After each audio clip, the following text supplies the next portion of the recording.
है ना मेरे प्यारे बच्चों, 12th बोर्ड बैच में आपका स्वागत है। मेरे प्यारे बच्चों, पिछली वीडियो में हम लोग डिटरमिनेंट स्टार्ट किए थे और डिटरमिनेंट में हमने बताया था कि डिटरमिनेंट क्या होता है। बताया था कि डिटरमिनेंट हमेशा स्क्वायर मैट्रिक्स का ही पॉसिबल होता है, ठीक है ना। वो किसी अलग मैट्रिक्स का अगर उसका ऑर्डर अगर डिफरेंट होगा तो पॉसिबल ही नहीं होगा। तो इसका मतलब ये होता है कि डिटरमिनेंट होने के लिए हर हाल में उसे स्क्वायर मैट्रिक्स होना पड़ेगा, ठीक है ना।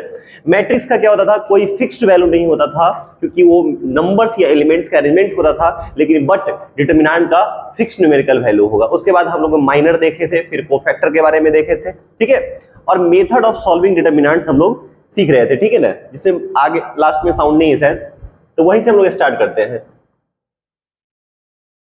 मेथड ऑफ सॉल्विंग डिटरमिनेंट नहीं रहे, वो भी बता दिए थे हम आपको, ठीक है। 3 ऑर्डर का डिटरमिनेंट हम सीख रहे थे, ऑर्डर 3 का अगर होगा तब डिटरमिनेंट ऑफ ऑर्डर 3 का अगर डिटरमिनेंट होता है तो उसका 2 मेथड होता है। एक होता है बाय सेरेस डायग्राम, ये बताया ये, ठीक। ये कैसे होता है जैसा समझिए जरा। मान लीजिए कि आपके पास डिटरमिनेंट दे रखा है आपको A11, A12, A13, A21, A22, A23, 31, 32 और ये 33 दे रखा है। अगर हमें सेरेस डायग्राम का यूज करके अगर इसे सॉल्व करना है तो करना क्या होता है बुआ, सुनिए। ये सारा जो एलिमेंट है पूरा लिख लीजिए ऐसे, A11, A12, A13, ठीक। फिर यहां पे भी देखिए 21, 22, 23, फिर 31, 32, 33।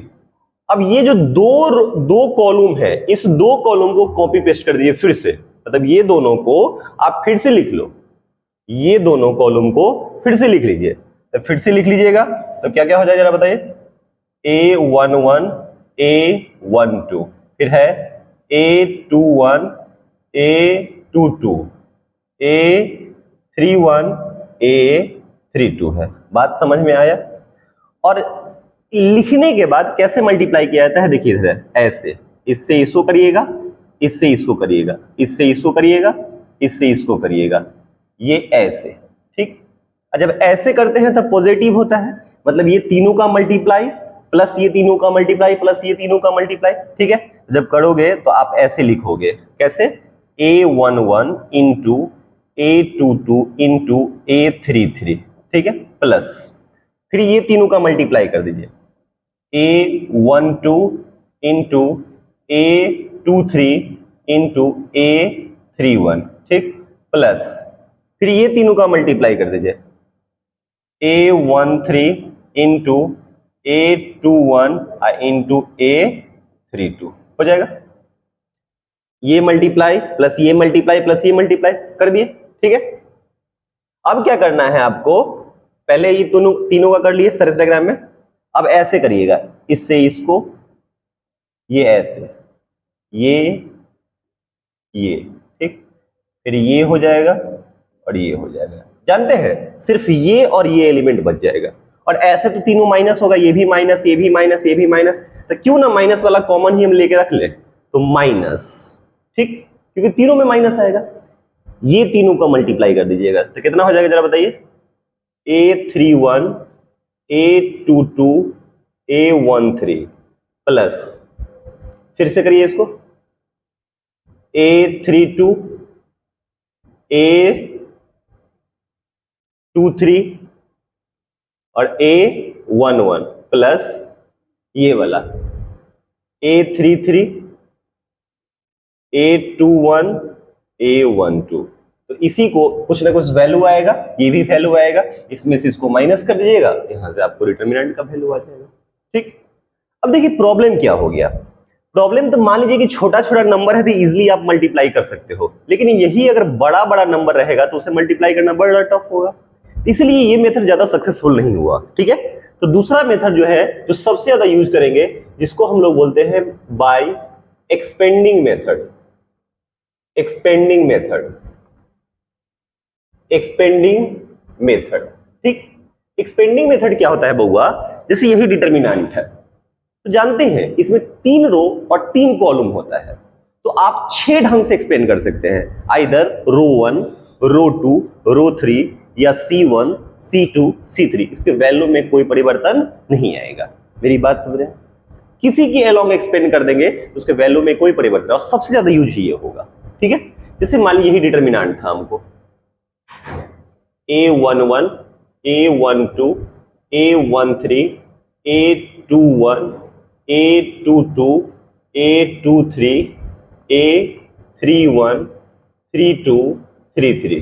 ठीक है, जैसे हम अगर मन होता, मेरा मन कि इसको हम एक्सपेंड करें, ऐसे लिखते हैं बाई एक्सपेंडिंग या एक्सपेंडिंग अलोंग R1। बाई बार बार क्यों लिखे, सीधे लिखते एक्सपेंडिंग अलोंग R1। अगर मान लीजिए R1 के अलोंग अगर एक्सपेंड करते हैं हम, ठीक, तो क्या होता जरा बताइए। लेकिन साइन लिखिए, जिसके अलोंग करना है उसका साइन। आप जानते हैं अल्टरनेट साइन लिखते हैं कि प्लस माइनस प्लस, फिर minus plus minus plus minus plus. R1 का कौन कौन साइन आएगा, यहां प्लस आएगा, यहां माइनस आएगा और यहां प्लस आएगा। तो कैसे किया जाता है बताते हैं। ये प्लस है तो इस एलिमेंट को बाहर कर लीजिए, ये एलिमेंट बाहर हो गया A11। ठीक, ओके। और जो एलिमेंट बाहर करेंगे उसका रो छोड़ दो और उसका कॉलम छोड़, यानी उस पर लेट जाओ और खड़ा हो जाओ। तो कौन कौन एलिमेंट बच जाएगा, ये वाला बच जाएगा। देखो ना, रो छोड़ दिए और कॉलम छोड़ दिए, तो यही एलिमेंट ना बचा। तो ये क्या क्या बच गया, A22, A32, A23 और A33। उसके बाद आपको सॉल्व करने जाता ही है, क्रॉस गुना माइनस। दूसरा एलिमेंट कौन सा है, A12, क्योंकि अगर एक्सपेंडिंग अलोंग R1 किए हैं तो हम सारा का सारा एलिमेंट किसका लेंगे, R1 का ही लेंगे। ठीक, मतलब जो बाहर करेंगे। अब ये एलिमेंट बाहर किए माइनस के साथ, इसका रो छोड़ देंगे और कॉलम छोड़ देंगे। देखो इस एलिमेंट के लिए ये कॉलम हो गया और ये रो हो गया, तो एलिमेंट बचेगा कौन कौन, A21, A31, ठीक है, A23 और A33। उसके बाद कौन सा एलिमेंट है, ये निकाल लिए, ये निकालिए, अब ये वाला एलिमेंट निकालेंगे, प्लस A13। ठीक, अब A13 करेंगे तो इसका रो छोड़ दीजिए और इसका कॉलम छोड़ दीजिए, तो क्या क्या हो गया बताइए, A21, A22, A31 और A32। ठीक है, बात समझ में आ गया। थोड़ा इसको हल्का खिसका देते हैं इधर, कहीं हो सकता है वहां पे लाइट आ रहा होगा।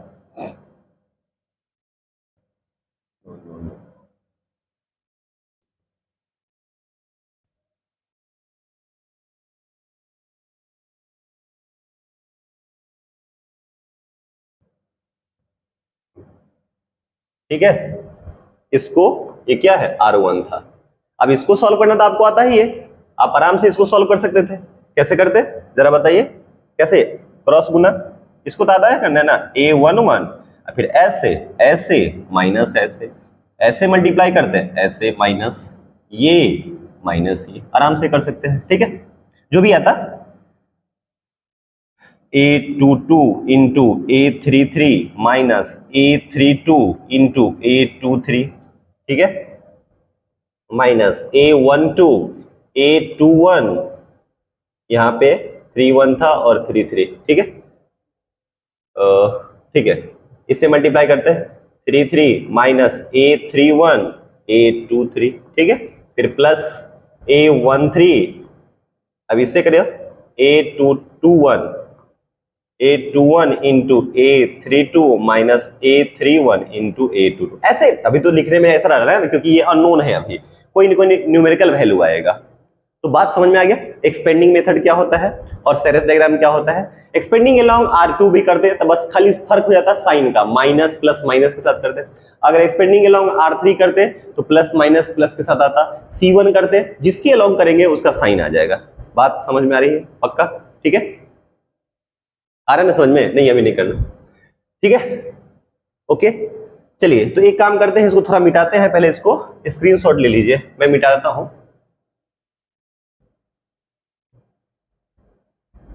ठीक है, हो गया होगा आई थिंक।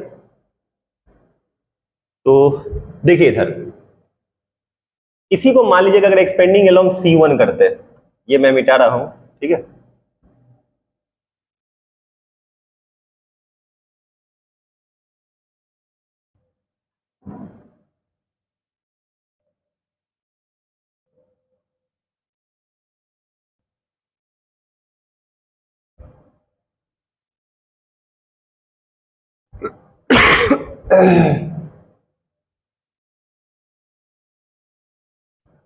चलिए देखिए, जैसे मान लीजिए कि हमारा मन होता, कि आपका मन होता कि नहीं सर मेरा मन है कि एक्सपेंडिंग अलोंग C1 करो, एक्सपेंडिंग अलोंग C1, तो कोई दिक्कत नहीं, C1 का साइन लेते हैं, यहाँ प्लस होता है, यहाँ माइनस होता है और यहाँ प्लस होता है।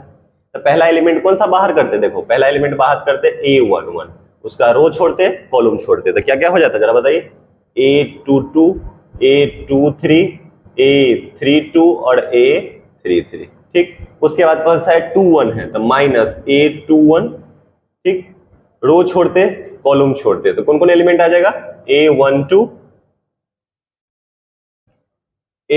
ये छोड़ दिए और ये छोड़ दिए, A12, A13, ठीक है, ये छोड़ दिए और ये छोड़ दिए, तो बचा A32 और A33, ठीक।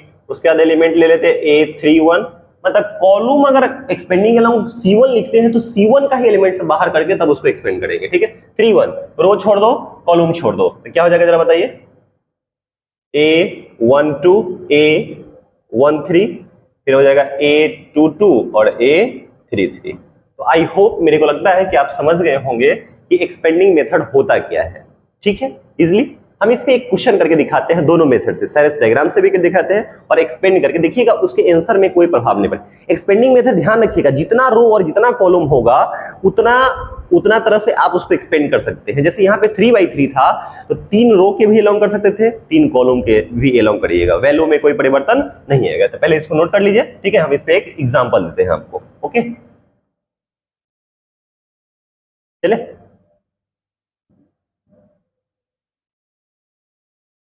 देखिए जरा, जैसे एक छोटा सा एग्जांपल है, मान लीजिए ये डिटरमिनेंट का अगर वैल्यू है 1 2 3 4 5 6 है, 7 है, 8 है, 9 है, दोनों मेथड से देखते हैं।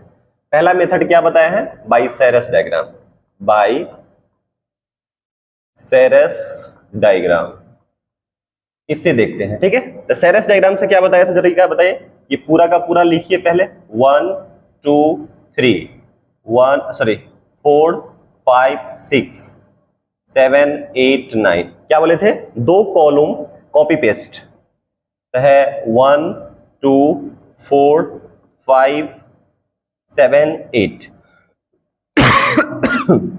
मल्टीप्लाई कैसे करते हैं भाई, ऐसे ऐसे ऐसे, ठीक है। और उसके बाद निगेटिव में ऐसे, इससे इसको, इससे इसको, इससे इसको, इससे इसको, इससे ये, ठीक। तो जरा बताइए ना क्या हो जाएगा, डेल्टा का वैल्यू ऐसे लिखोगे, 1 × 5 × 9 प्लस ये वाला 2 × 6 × 7 प्लस 3 × 4 × 8, और फिर माइनस आता ऐसे, 7 × 5 × 3 प्लस 8 × 6 × 1 प्लस 9 × 4 × 2। तो भाई मेरे क्या हो जाता जरा बता, 45 प्लस कितना जाएगा, 12 7 84 प्लस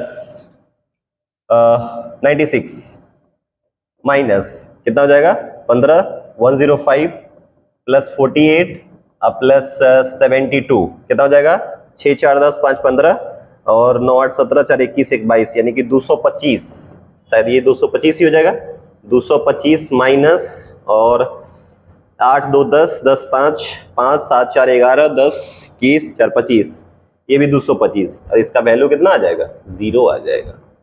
ये हमने देखा बाई सेरेस डायग्राम से, किसे देखा, सेरेस डायग्राम से। इसी को एक्सपेंड करके देखते हैं, ठीक है।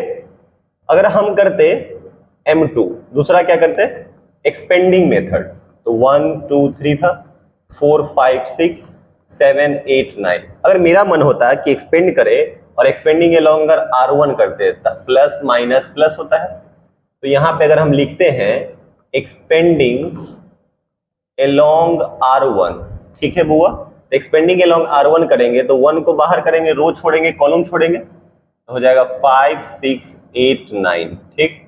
-2 को बाहर करेंगे, रो छोड़ेंगे कॉलम छोड़ेंगे, हो जाएगा 4 6 7 9 प्लस 3 रो छोड़ेंगे कॉलम छोड़ेंगे, ठीक है। 4 5 7 8, ओके। अब इसे सॉल्व कर डाल देखिए, क्रॉस गुना 45 minus 48 minus 2 36 minus 42 plus 3 32 minus 35, तो कितना हो जाएगा -3 -2 इंटू -6 प्लस 3 इंटू -3, तो हो जाएगा -3 प्लस 12 -9। मेरे प्यारे बच्चों ये कट के कितना आ गया, 0 आ गया। देखिए तो वैल्यू में कोई परिवर्तन आया, चाहे आप जिस मेथड से करें, इसलिए लिखाया था डिटरमिनेंट हैज फिक्स्ड वैल्यू, ठीक है। तो पहले इसको नोट करिए, थोड़ा हम साइड हो जाते हैं, ठीक है। इसको देखिए expanding along C1 C2 C3 किसी के अलोंग करिएगा वैल्यू पक्का 0 ही आएगा, ठीक है। मैं दिखा भी देता हूं, नोट कर लिए। चलिए मिटाता हूं मैं इसको, ठीक है।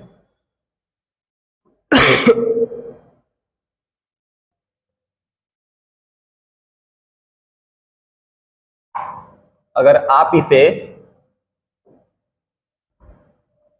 एक्सपेंडिंग अलोंग, मान लीजिए कि एक्सपेंडिंग अलोंग C1 भी करिएगा तो देखिएगा सेम वैल्यू आएगा। एक्सपेंडिंग अलोंग अगर मन है C1 करे, C1 C2 C3 जिसके अलोंग है, तो साइन जरूर लिखना है, यहां प्लस फिर माइनस और फिर प्लस, तो क्या एलिमेंट बाहर आएगा, 1 बाहर करेंगे, रो छोड़ देंगे कॉलम छोड़ देंगे, तो हो जाएगा कितना, जरा बताइए ना, 5 6 8 9, ठीक, -4, रो छोड़ेंगे कॉलम छोड़ेंगे, तो क्या कर देंगे 2 3 8 9 प्लस 7, ठीक, ये हो जाएगा 2 3 5 6 1, हो जाएगा 45 माइनस 48 -4 18 माइनस 24 7 12 माइनस 15, ठीक, तो 1 -3 -4 -6 प्लस 7 -3, ठीक, -3 प्लस 24 -21 21 3 ये 0। देखिए तो वैल्यू में कोई परिवर्तन आया क्या, नहीं ना, चाहे जिस मर्जी से एक्सपेंड कर लीजिए उसके वैल्यू में कोई परिवर्तन नहीं आएगा। बोलिए यहां तक कहीं से कोई कंफ्यूजन है, नहीं है। चलिए इसके बाद हम आगे बढ़ते हैं कि प्रॉपर्टीज ऑफ डिटरमिनेंट क्या होता है, पूरा समझते हैं, फिर उस पर ढेर सारा क्वेश्चन करेंगे, तब आप लोग होमवर्क बनाइएगा, ठीक है। चलिए प्रॉपर्टीज ऑफ डिटरमिनेंट इसके बाद देखते हैं नेक्स्ट स्लाइड में हम लोग। चले आगे बढ़े, पक्का। चलिए देखिए क्या लिखा हुआ है, प्रॉपर्टीज ऑफ डिटरमिनेंट्स। पहला प्रॉपर्टीज है the value of determinant remains unchange if its rows and columns are interchange. इस बात का मतलब ये हुआ कि डिटरमिनेंट के वैल्यू में कोई परिवर्तन नहीं आएगा। जैसे हम लोग ट्रांसपोज नहीं बताए थे, अगर सारा रो सारे column, first row first column में, सेकंड रो सेकंड कॉलम में, थर्ड रो थर्ड कॉलम में अगर चेंज हो जाता है तो उसके वैल्यू में कोई परिवर्तन नहीं आता है। तो वही बात मैंने अभी यहां पे लिखा है। जैसे इस बात का मतलब दैट इज समझाता हूं। जैसे मान लीजिए कि डेल्टा दे रखा है, मान लीजिए आपके पास है ए है, बी है, सी है, डी ई एफ है, यहां मान लीजिए कि जी एच आई है, कुछ भी है, ठीक। तो देखो फर्स्ट रो में ये है, सेकेंड रो में ये है, थर्ड रो में ये है।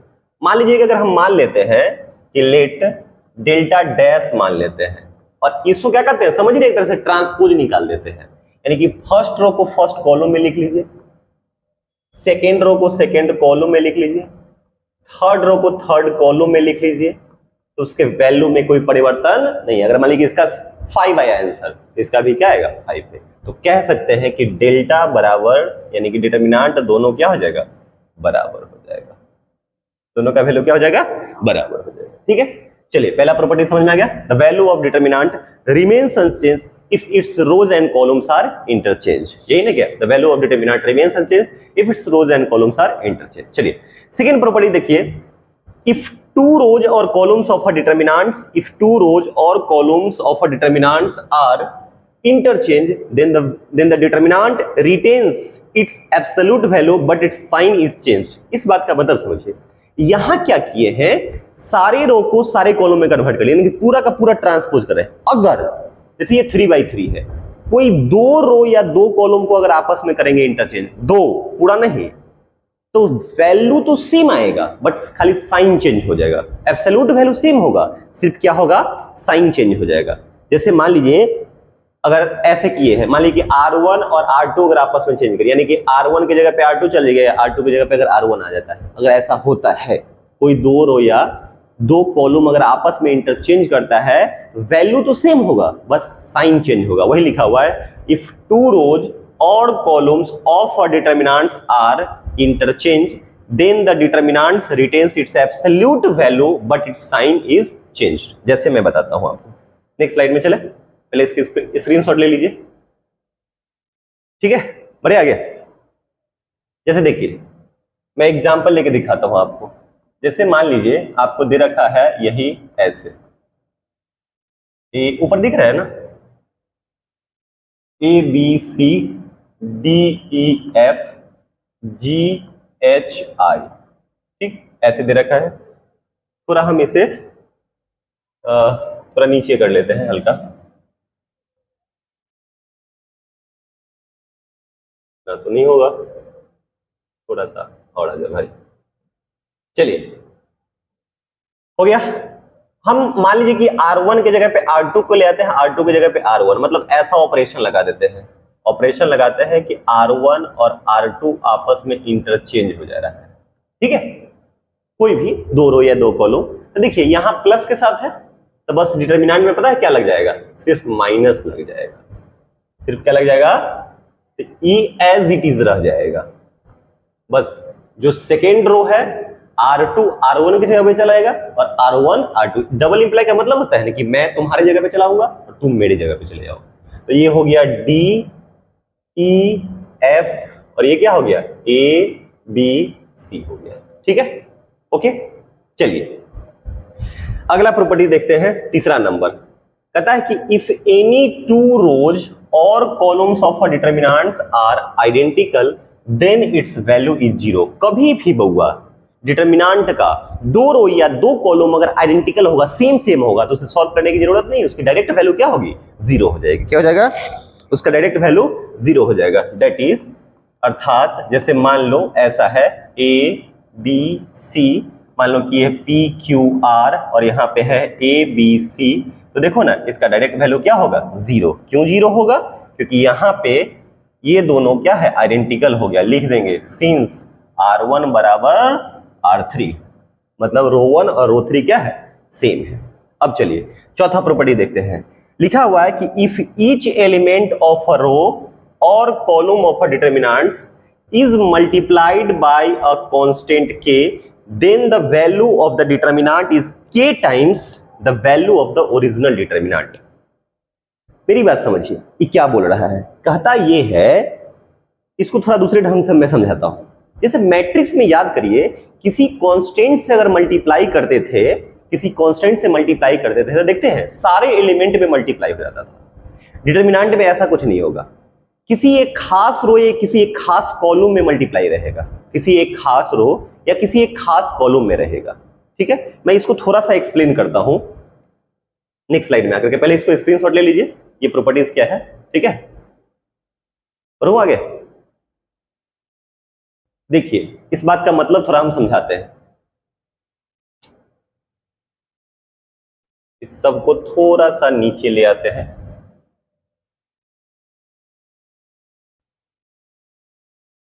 ये इतना में हो जाएगा मेरा काम, आई थिंक, ठीक है। जरा समझिए, जैसे देखिए एग्जांपल समझाते हैं। मान लो कि ये दे रखा है A B C, ठीक, P Q R H K M ऐसे दे रखा है, ठीक, और कोई मान लो कि लेट डेल्टा डैश ऐसे है, ऐसे A B C, ठीक है ना, और K टाइम्स ऐसे, K times P, K times Q, K times R और यहां पे है H K M ऐसे। तो जानते हैं डिटरमिनेंट में अगर कांस्टेंट, मतलब कुछ भी, कांस्टेंट नहीं कह सकता हूं, कोई भी चीज अगर मान लीजिए सेम रो में या सेम कॉलम में अगर होगा तो आप उसे बाहर कर सकते हो। क्या कर सकते हो, बाहर कर सकते हो। देखो ना यहाँ पे सेकेंड रो में, ध्यान रखिएगा, मैट्रिक्स में ऐसा नहीं होता था। मैट्रिक्स में अगर कोई एलिमेंट बाहर करना है तो सारे एलिमेंट में रहना चाहिए था, लेकिन डिटरमिनेंट में किसी एक खास रो में या किसी एक खास कॉलम में ये बहुत ज्यादा यूज होता है, सेम चीज रहेगा तो आप उसे बाहर कर सकते हो। तो क्या यहां से आप के बाहर ले सकते हो, ले सकते हो आराम से। तो के सब में से बाहर ले लीजिए, किस में से, R2 में से। R2 में से अगर के बाहर ले लेते हो तो जरा बताओ ना क्या हो जाएगा, A B C और ये हो गया पी क्यू आर और ये हो गया एच के एम। ठीक है, तो यही ना डिटर्मिनेंट का वैल्यू था, ये वाला, तो हो गया यही डेल्टा हो गया। ठीक है, तो इसका मतलब क्या हुआ, देखिए ना, आ गया कि नहीं आ गया, तो वही तो कह रहा था के टाइम्स हो जाएगा, यानी कि डेल्टा डैश बराबर के टाइम्स डेल्टा हो गया। ठीक है, बस आप इसे ध्यान रखिएगा कि अगर किसी एक खास रो या किसी एक खास कॉलम में अगर सेम एलिमेंट रहेगा तो आप उसे बाहर कर सकते हो। क्या कर सकते हो, लेकिन वो पूरे रो में या पूरे कॉलम में रहना चाहिए, किसी एक रो में या किसी एक कॉलम में रहनी चाहिए। ठीक है, बात समझ में आ गया। चलिए अगला प्रॉपर्टी देखिए फटाफट। अच्छा, एक और बात खूब यूज होता है, यहां जो लिखे हैं, if A is a square matrix of order n, अगर कोई स्क्वायर मैट्रिक्स है और मान लीजिए कि उसका ऑर्डर कितना है, एन है, तब अगर कभी भी अगर कांस्टेंट निकालना होगा, मतलब के ए रहेगा, के कांस्टेंट है, यहाँ पे के क्या है, कांस्टेंट है, तो ध्यान रखिएगा के का पावर ऑर्डर हो जाएगा, एन ऑर्डर का है, जैसे 2/2 का रहेगा तो पावर 2 हो जाएगा, 3/3 का रहेगा तो पावर 3 हो जाएगा, इनटू डिटरमिनेंट है, ये खूब यूज होता है। ठीक, चलिए अगला प्रॉपर्टीज नंबर 5। प्रॉपर्टी नंबर 5 क्या कहता है, if any two rows or columns of a determinant are proportional then its value is 0। जैसे प्रोपोर्शनल का मतलब समझ में आए बताते हैं, जैसे मान लीजिए ए है, ये बी है, सी है, ये रहेगा मान लो कि lambda A, lambda B, lambda सी, ये हो जाएगा पी क्यू आर। तो जानते हैं ये दोनों आपस में प्रोपोर्शनल है। प्रोपोर्शनल मतलब जैसे मान लीजिए कि यहाँ पे 2 से मल्टीप्लाई रहता है सारे एलिमेंट को, तो अगर प्रोपोर्शनल कहीं दिखाई दे रहे तो उसका वैल्यू हमेशा 0 होगा। पूछिए कैसे, क्योंकि आप यहां से लेमडा बाहर निकाल सकते हैं, R2 से क्या निकाल सकते हैं, R2 से लेमडा, ऐसा नहीं समझना कि हमेशा R2 में होगा, रुको हम चेंज ही कर देते हैं, कंफ्यूजन नहीं होगा। ठीक है, मान लीजिए कि यहां पे है पी क्यू आर और यहां पे है लेमडा ए, ठीक है, लेमडा बी और लेमडा सी, तो देखो तो क्या यहां से लेमडा बाहर निकाल सकते हैं, ऐसे लिखेंगे, टेकिंग लेमडा कॉमन फ्रॉम किससे, R3 से, तो बाहर निकाल लीजिए, जैसे ही बाहर निकालिएगा, सॉरी, तो लेमडा बाहर निकल जाएगा, तो ये हो जाएगा A B C P Q R A B C, और यहाँ पे तो वो होगा, वो वाला प्रॉपर्टीज लग गया आइडेंटिकल वाला, तो इसका वैल्यू क्या हो जाएगा, 0, सिंस R1 बराबर क्या आ गया, R3। ओके, चलिए प्रॉपर्टी नंबर 6 देखते हैं, क्या लिखा हुआ है, if each element of a row or column of a determinant is expressed as sum of two or more terms, then the determinant can be expressed as the sum of two or more determinants। पहले इसे screenshot ले लीजिए, फिर हम आगे बताते हैं थोड़ा सा एग्जांपल के साथ, ले लिए होंगे आई थिंक। चले, स्क्रीनशॉट लेने में कहाँ टाइम लगता है, नहीं ना लगता है। चलिए मैं समझाता हूं, जैसे देखिए रुको, इसे थोड़ा सा नीचे आजा भाई, नीचे देखिए, उस बात का मतलब प्रॉपर्टी 6 का मतलब समझाते हैं।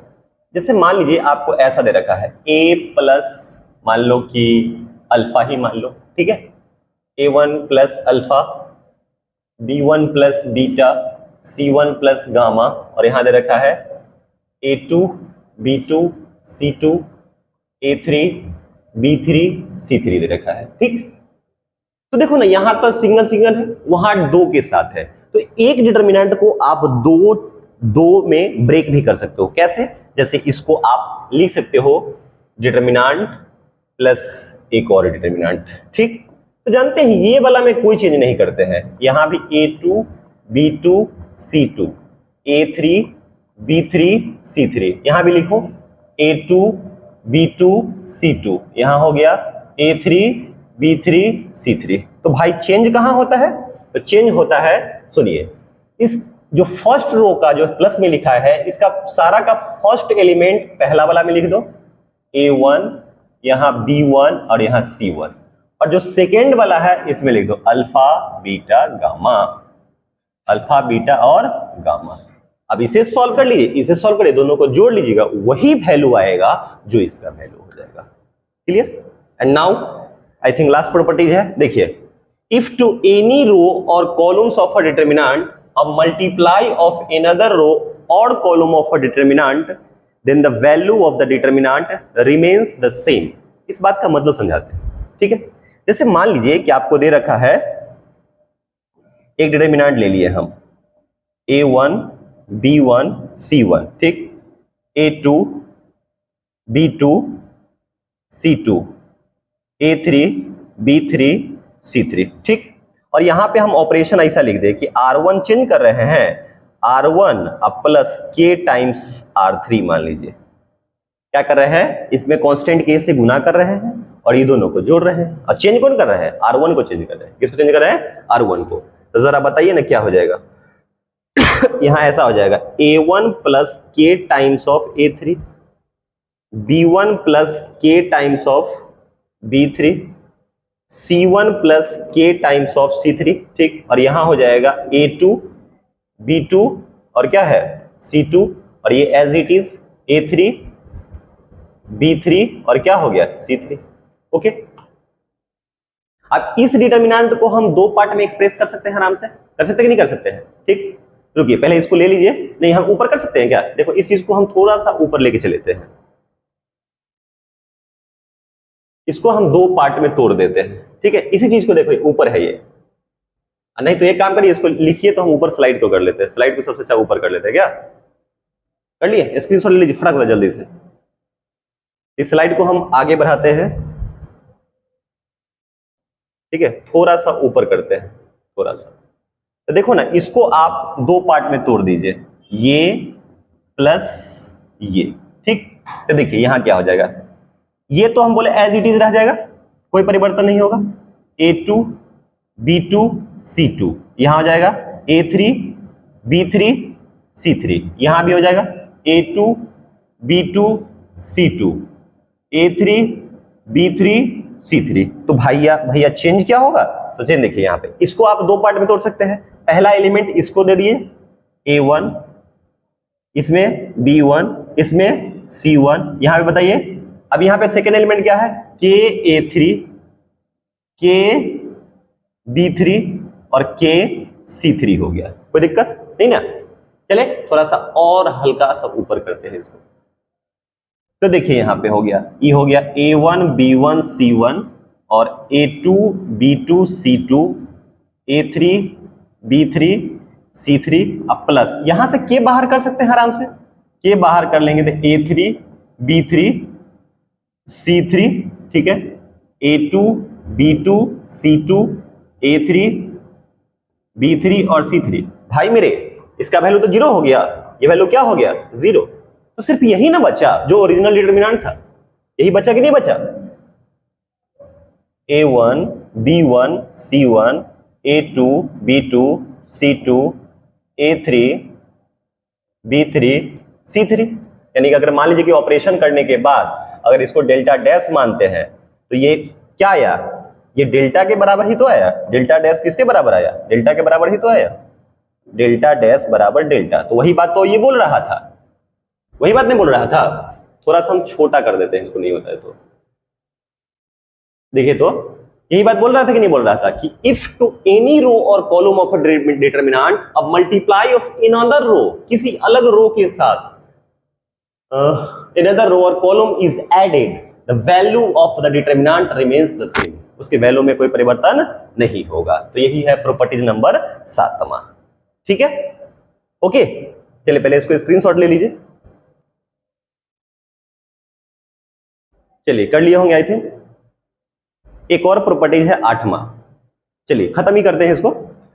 8वां प्रॉपर्टीज कहता है the sum of the products of the elements of row या column of a determinant with cofactors the corresponding elements of any other row और कॉलम इज 0। देखो इस बात का मतलब क्या होता है, जैसे ये देखो, ये element a11 a12 a13 a21 a22 23 31 32 33, ये डिटरमिनेंट आपको दे रखा है ना। तो अगर मान लीजिए कि किसी रो का वो एलिमेंट बाहर कर लीजिए, मतलब ऐसा a11, ठीक, जैसे r1 का एलिमेंट लीजिए, किसी दूसरे रो का अगर कोफैक्टर लीजिए, मान लीजिए इसका इसके साथ करते हैं c21 प्लस ये एलिमेंट और इसका मान लो कोफैक्टर, ये एलिमेंट इसका कोफैक्टर, इसका वैल्यू हमेशा 0 होगा, इसका वैल्यू हमेशा क्या होगा? 0 होगा। जैसे मान लीजिए कि इसका इसके साथ करते हैं कि A11 into C31, A12 into C32, A13 into C33, value क्या आएगा? 0 आएगा, वैल्यू में कोई परिवर्तन नहीं आएगा। बात समझ में आ गया? मतलब ये मतलब अगर किसी खास रो का, एक रो का एलिमेंट लिए और दूसरे रो का अगर उसका कोफैक्टर, कॉरस्पॉन्डिंग कोफैक्टर लेते हैं, उसका वैल्यू हमेशा 0 होगा। यहीं पे अगर मान लीजिए कि ऐसा करते हैं, ऑब्जेक्टिव में कभी कभी दे देगा A11 इंटू इसी का कोफैक्टर प्लस A12 इसी का कोफैक्टर C12, A13 इसी का कोफैक्टर, तो ये वैल्यू ऑफ डिटरमिनेंट देता है। क्या देगा आपको? वैल्यू ऑफ डिटरमिनेंट देगा। ठीक है, बात समझ में आ गया? चलिए पहले इसे स्क्रीनशॉट ले लीजिए। ठीक है, तो मेरे प्यारे बच्चों ये इस वीडियो में इतना ही रहने देते हैं, क्योंकि आपका प्रॉपर्टीज पूरा खत्म हो गया। ठीक है, नेक्स्ट वीडियो में हम लोग क्या करेंगे कि पूरा प्रॉपर्टीज पे बेस्ड जितना भी डिटरमिनेंट का क्वेश्चन होता है वो प्रैक्टिस करवाएंगे, उसके बाद आप लोग बनाइएगा। अच्छा लगता होगा तो जरूर शेयर करिएगा और कमेंट करिएगा। ठीक है, इस वीडियो में इतना ही।